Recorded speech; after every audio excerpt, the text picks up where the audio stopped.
మాధవరెడ్డి గారు మాట్లాడతారా? ఏదో మాట్లాడాలి, ఎలా మాట్లాడాలి అనుకుంటా ఉన్నారు, మాట్లాడండి. ధన్యవాదాలు అధ్యక్ష. పాపులేషన్ పెంచాలని చెప్తున్నారు అధ్యక్ష. నా వరకు నా సొంత అభిప్రాయం అయితే అంతకంటే ముందు ఆదాయ మార్గాలు పెంచాల్సిన అవసరం ఉంది.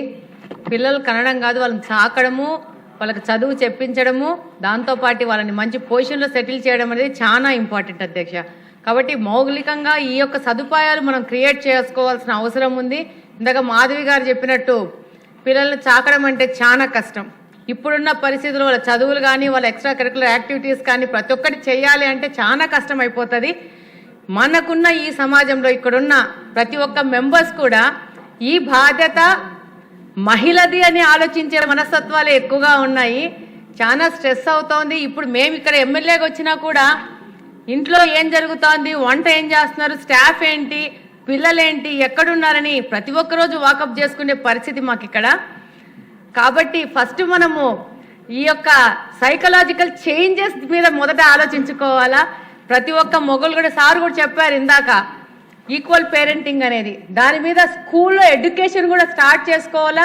లోకేష్ గారు ఆల్రెడీ ఇంట్లో పనులు అని చెప్పేసి మన లాస్ట్ టైం మన అసెంబ్లీలోనే చెప్పారు. జనరల్గా ఇంతకుముందు ఇంట్లో పనులు అంటే ఆడోళ్ళ బొమ్మలు పెట్టేవాళ్ళు, ఇప్పుడు ఆ బొమ్మలు మార్చి మొగోళ్ళకు ఆడోళ్ళకి ఇంటి పనుల మీద సబ్జెక్ట్ ఇంట్రడ్యూస్ చేస్తున్నామని చెప్పారు. దాంతోపాటు టీచర్స్ కూడా స్కూళ్ళల్లో కౌన్సిలింగ్ చేయడం కానీ, మోరల్ క్లాసెస్ తీసుకోవడం కానీ ఇవన్నీ చేసుకోవాల్సిన అవసరం ఉంది అధ్యక్ష. ఇంకొక మాట అన్నారు సత్యనారాయణ గారు, సహా మెంబర్ గారు, డబ్బులున్న వాళ్ళకి ఎక్కువ ట్యాక్స్ వేయాలని చెప్పి, దాని బదులు ఇన్సెంటివ్స్ పెంచుకోవాలా. పేదోళ్ళకి వాళ్ళ పిల్లల్ని ప్రాపర్గా పెంచుకునే అవకాశం కానీ, అవగాహన కానీ, ముఖ్యంగా ఆడవాళ్ళకి చదువుని ఎక్కువ ఎంకరేజ్ చేస్తూ తీసుకొని పోవాలి. కానీ దాన్ని అయితే నేను సమర్థించట్లేదు అధ్యక్ష. ఇంకొక విషయం ఏంటంటే, ఇప్పుడు నేను చూస్తున్నాను, ఇప్పుడు బాగా పేదవాళ్ళతో కలిసి తిరగడం కానీ వాళ్ళు ఉన్న సమస్యలు చూస్తూ ఉన్నాను. ఎక్కువ మందిగా కన్న పిల్లలు, తల్లిదండ్రులు, వాళ్ళకి ఏమవుతుందంటే అధ్యక్ష, ప్రాపర్ ఎడ్యుకేషన్ ఇవ్వట్లేదు. దానివల్ల వాళ్ళకి ఎడ్యుకేషన్ లేక, ప్రాపర్ బ్రాటప్ లేక వాళ్ళు కొంచెము ఈ యొక్క చెడు అలవాట్లకి దాని మీదకి వెళ్ళే ప్రమాదం కూడా కనపడుతూ ఉంది అధ్యక్ష. సార్ చెప్పిన దానికి ఇదైతే వ్యతిరేకము. కానీ వీటన్నిటి మనం సమకూర్చుకుంటే ఏ విధంగా ఈ జనాభా తగ్గుతుంది, దానివల్ల మనము ఫ్యూచర్లో ప్రాబ్లం ఫేస్ చేస్తాం, మన దాన్ని అధిగమించే పరిస్థితి ఉంటుంది. అంతే అధ్యక్ష. Thank you. ఏమీ చెప్పకుండా రేపు 4th సాటర్డే నుంచి ఇది మాట్లాడకుండా ఎంకరేజ్ చేసి స్టార్ట్ చేయండి ప్రోగ్రామ్.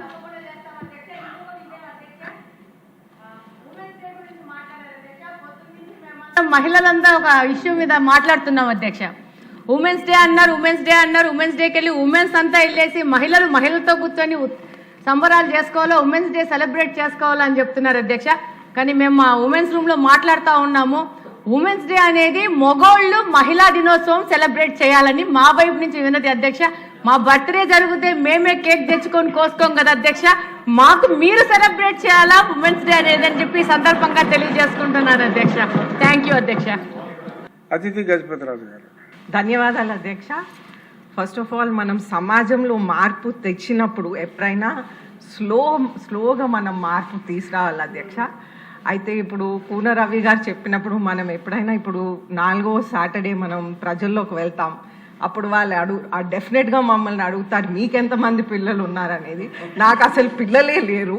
సో నాకు ఇది అక్షంతలు వాళ్ళ దగ్గర నుంచి డెఫినెట్గా పడతాయి.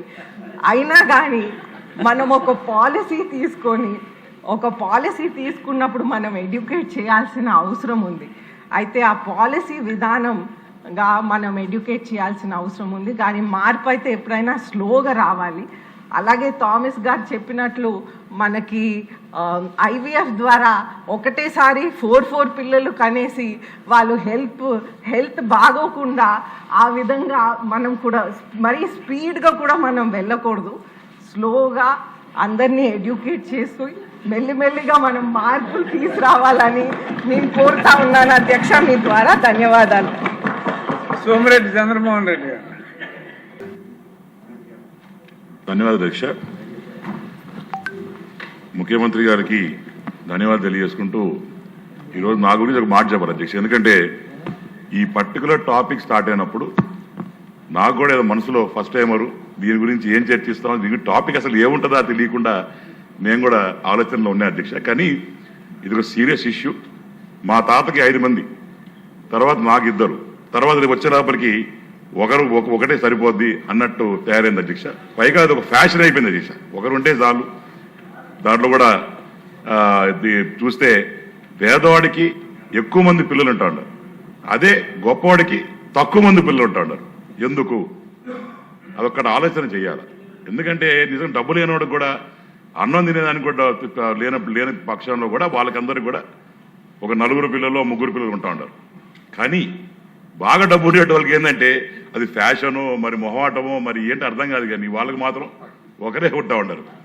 అది స్ట్రెస్ మరి ఏది నాకు తెలియదు అధ్యక్ష. కానీ ఈరోజు ముఖ్యమంత్రి వారు చెప్పినట్టు నిజంగానే మనందరికీ కూడా ఒక యంగ్స్టర్స్కి ఐ ఓపెనింగ్ అధ్యక్ష, ఎస్పెషల్లీ నాలాంటి వాళ్ళకి. ఎందుకంటే ఈ టాపిక్కే ఏటబ్బా అని ఆయన దగ్గర నుంచి ఈరోజు నేను లేచి మాట్లాడుతున్నానంటే నిజంగానే ఇది అందరికి కూడా ప్రజల్లోకి తీసుకెళ్లి ప్రాపర్గా వాళ్ళు ఎడ్యుకేట్ చేయాలి. ఎందుకంటే చాలా మంది షై ఫీల్ అవుతారు అన్డౌటెడ్గా. ఎందుకంటే మా చెల్లెమ్మ ఫస్ట్ లేచి మాట్లాడినప్పుడు అందరూ కూడా ఒక రకంగా చూస్తున్నారు, తర్వాత అందరూ కూడా మాట్లాడుతున్నారు. మనలోనే ఈ మార్పు వచ్చినప్పుడు ఒక వ్యవస్థలోనే మార్పు వస్తుంది. మనం కూడా వెళ్ళి ప్రాపర్గా ముఖ్యమంత్రి గారు చెప్పినట్టు ఎక్స్ప్లెయిన్ చేయాలి. ఇది ముఖ్యం. ఆ రోజు చంద్రబాబు నాయుడు గారు మనకు ఒకరే ఉండాలి అన్నారు. ఎందుకు? పాపులేషన్ ఎక్కువ ఉంది కాబట్టి. ఈ రోజు లేదు, ఎక్కువ మంది కావాలంటే ఎందుకు? పాపులేషన్ తగ్గింది కాబట్టి. ఆ పాపులేషన్ తగ్గితే దానివల్ల వచ్చే ఇబ్బందులు ఏంటి అది కానీ మనం కానీ ప్రాపర్గా మనం కానీ ఇంజెక్ట్ చేసి ఎడ్యుకేట్ చేయగలిగితే that will be the best way how to create ecosystem where we can increase the population. తెలియదు. నమస్కారం.